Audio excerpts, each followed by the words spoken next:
Aí o Butcher, assim, ele foi acho que um divisor de águas aqui no mercado da carne, por quê? Ah, o brasileiro em si, né, na verdade, não vou dizer o cearense, mas o brasileiro em si, ele aprendeu a comer carne boa do traseiro do animal. Então sempre você comia ou picanha, ou contrafilé, fraldinha ou maminha. Isso eram as carnes de churrasco. Você chegava, você tinha costela, picanha, fraldinha, maminha, algumas churrascarias tinham cupim. Então, mas em grande parte a gente considerava que o nobre era o traseiro. E o americano, ele pensa totalmente diferente. O americano, ele tem a ideia, obrigado. O americano tem a ideia já, o americano já sempre consumiu muito o dianteiro. E quando eu montei a ideia do Butchers, eu disse, Carlão, ó, a gente vai montar, Lucas também, só que eu acredito muito no dianteiro. Primeiro porque a gente tem uma condição de precificação muito mais barato. Na época o dianteiro era muito pouco utilizado no Brasil. Hoje tem dianteiros que são mais caros que traseiros, mas na época era muito pouco utilizado e não tinha, as pessoas não tinham referência do dianteiro. Né? Como eu sempre falo isso, talvez se eu te perguntar qual é a melhor sopa, a melhor canja que você já tomou na vida, talvez você dizer da minha avó. E não tem quem tire isso. Paladar, ele tem uma parte afetiva muito grande. Então, era muito difícil eu querer competir em Fortaleza falando de picanha.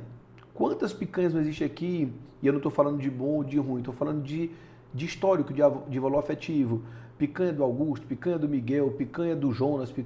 Tem muito, e que você comeu aquilo com seu pai, lá pequenininho, e que algumas delas nem são picanha, algumas delas o cara bota amaciante, mas o seu paladar, junto com o sensorial, diz que aquilo para você é qualidade.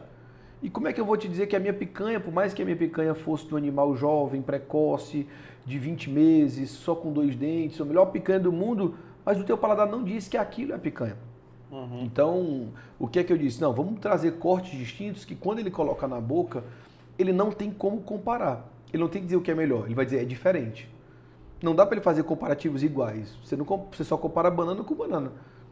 Então, Ele não tem histórico, ele não né? tinha Então ele não histórico. vai... Então a gente trouxe, por exemplo, um corte, que a gente foi o primeiro do Ceará a trazer esse corte, que era o shoulder, que é um corte do ombro, que é um corte da paleta do animal.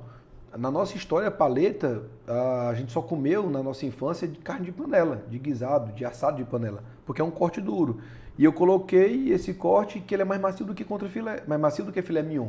E os clientes no começo adoraram uma carne magra, macia e que não tinha um histórico de paladar. A gente colocou o short rib, que é um corte também do dianteiro, super marmorizado. A gente colocou assado de tira, que é uma costela do dianteiro, também assado. Então a gente começou a trazer alguns cortes que as pessoas não tinham referência. E aí foi quando, de fato, vários desses cortes se transformaram no corte número um, que com condição de financeiro bem mais barato. Posso dizer que era tipo assim, 30 a 40% mais barato trazer esses cortes na época do que os cortes tradicionais. Então a gente teve uma vantagem competitiva muito grande de ter cortes que o mercado não conhecia e que no final da conta, quando você vai comer, a diferença de um corte para outro é muito pouco, né?